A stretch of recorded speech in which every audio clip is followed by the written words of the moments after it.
Assalamualaikum warahmatullahi wabarakatuh. Perkenalkan, saya Sipa Parkan. Hari ini saya akan mempresentasikan tentang konflik orang tua dengan anak pada masa dewasa. Sebagai makhluk sosial, hubungan satu manusia dengan manusia lainnya tidak selalu berjalan mulus. Terkadang ada saja gesekan yang diakibatkan perbedaan cara pandang atau pemikiran individu yang berbeda. Kemampuan menghadapi konflik itu menjadi hal yang sangat penting dimiliki, terutama bagi anak-anak usia remaja dan orang tua. Remaja awal merupakan waktu ketika konflik antara remaja dan orang tua meningkat tajam. Biasanya ini terjadi bersamaan dengan perubahan fisik dan kemampuan pikir anak yang berkembang dan menemukan cara pandang baru.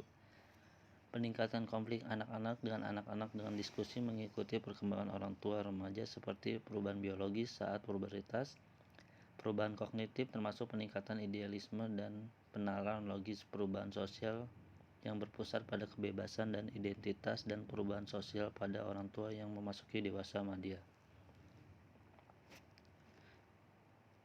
Banyak konflik yang mencakup kejadian sehari-hari keluarga seperti membersihkan kamar, kerapian pakaian, jam pulang, hingga tidak berbicara di telepon selamanya. Pada masa remaja awal, konflik jarang melibatkan masalah seperti obat-obatan dan penyimpangan.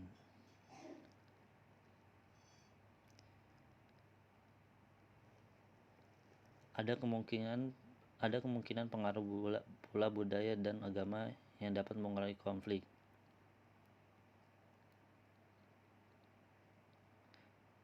Peningkatan kebebasan sebagian remaja sebagai respon oleh para orang tua pemberontakan, namun secara psikologis, keluarga yang sehat menyesuaikan diri pada remaja untuk mencapai kebebasan dengan memperlakukan remaja dengan cara yang lebih dewasa dan lebih melibatkan dalam pengambilan keputusan keluarga. Sementara itu, keluarga yang tidak sehat secara psikologis lebih sering mengungkit-ungkit kekuasaan orang tua. Pencarian jati diri remaja dan otonomi juga kerap menimbulkan kebingungan dan konflik bagi banyak orang tua. Satu aspek penting dalam otonomi adalah otonomi emosi, yang merupakan kapasitas melepaskan ketergantungan seperti anak kecil kepada orang tua. Peningkatan otonomi pada remaja terkadang membuat sosok orang tua seperti orang lain di luar keluarga. Perbedaan gender biasanya memberikan otonomi lebih bebas pada remaja pria daripada remaja perempuan. Perbedaan gender ini ditemukan pada keluarga tradisional yang menerapkan peran gender. Pola asuh otoriter biasanya berhubungan dengan rendahnya otonomi remaja, sementara itu pola asuh demokratis biasanya berhubungan dengan meningkatnya otonomi remaja. Dalam hal ini, pencapaian otonomi remaja sering beragam sesuai budaya. Orang tua dan remaja sendiri sebagai contoh, otonomi dini pada remaja lebih banyak terjadi pada masyarakat kulit putih. Konflik antara remaja dan orang tua di rumah terkadang berujung pada kaburnya remaja dari rumah. Secara umum, remaja yang lari dari rumah disebabkan ketidaknyamanan mereka berada di rumah. Banyak yang pergi dari rumah karena penyiksaan orang tua atau orang dewasa lainnya. Ada pula orang tua pecandu obat atau alkohol. Pada beberapa kasus, bisa jadi karena orang tua tidak mampu menafkahi dengan baik, orang tua cepat marah, maupun orang tua yang gagal memberikan perhatian pada remaja juga menjadi penyebab kaburnya remaja dari rumah. Remaja yang kabur dari rumah bukan hanya dari kalangan sosial ekonomi lemah. Pada kalangan sosial ekonomi menengah, biasanya remaja memutuskan untuk kabur dari rumah ketika sudah lelah dengan orang tua yang bermuka dua. Orang-orang mengaturnya sedangkan mereka hidup dengan bebas dan idealisme yang salah. Konflik orang tua dengan anak memang wajar terjadi. Usia, perbedaan visi, hingga gender adalah beberapa hal yang kadang mendasari timbulnya konflik. 3. Penyebab konflik orang tua dengan anak pada dewasa. A. Standar perilaku. Anak pada masa dewasa sering menganggap standar perilaku orang tua yang kuno dan yang modern berbeda, dan standar perilaku orang tua yang kuno harus menyesuaikan dengan yang modern. B. Metode disiplin. Anak pada masa dewasa akan memberontak apabila metode disiplin yang digunakan orang tua dianggap tidak adil atau kekanak-kanakan. C. Hubungan saudara kandung.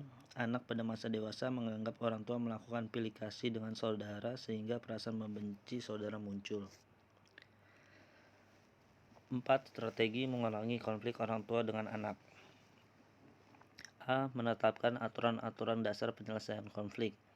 Aturan-aturan ini pada dasarnya adalah aturan untuk bermain secara jujur. Kedua belah pihak orang tua dengan anak sepakat untuk memperlakukan satu sama lain dengan hormat, tidak ada hujatan, makian, dan tidak merendahkan yang lain seperti ketika saat diskusi, orang tua memberikan catatan yang positif dengan mengatakan keinginan untuk bersikap adil. B. Cobalah mencapai saling pengertian. Maksud dari saling pengertian di sini yaitu orang tua dan anak sama-sama mendapat kesempatan mengutarakan duduk permasalahannya. Maksud dari saling pengertian di sini yaitu orang tua dan remaja sama-sama dan bagaimana perasaan mereka tentang masalah itu. Dalam diskusi ini penting sekali untuk tetap fokus pada permasalahan yang dibahas, bukan pada kepribadian. C. Cobalah melakukan brainstorming. Orang tua dan anak mencari jalan keluar sebanyak mungkin untuk permasalahan yang sedang dihadapi. Pada titik ini jangan ada gagasan yang ditolak karena terlalu gila, terlalu mahal, atau terlalu bodoh. Tentukan batas waktu misalnya 5 atau 10 menit dan hasilkanlah kemungkinan penyelesaian sebanyak mungkin. D. Cobalah mencapai kesepakatan mengenai satu pemecahan atau lebih. Orang tua dan anak memiliki pilihan yang paling mereka sukai.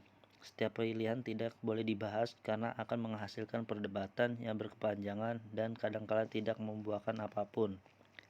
Pada tahap ini, orang tua dan anak bisa melihat kemana arah minat mereka. Orang tua maupun anak tidak seharusnya menyetujui dengan hal yang menurut mereka tidak bisa diterima. E. Catatlah persetujuan. Meskipun kelihatan formal, tapi tahap ini harus dilakukan karena kadang-kadang ingatan seseorang bisa lupa. Jika suatu saat orang tua atau anak-anak melanggar persetujuan, catatan ini dapat dijadikan pegangan. F. Tentukan waktu membicarakan kelanjutan untuk memeriksa perkembangannya.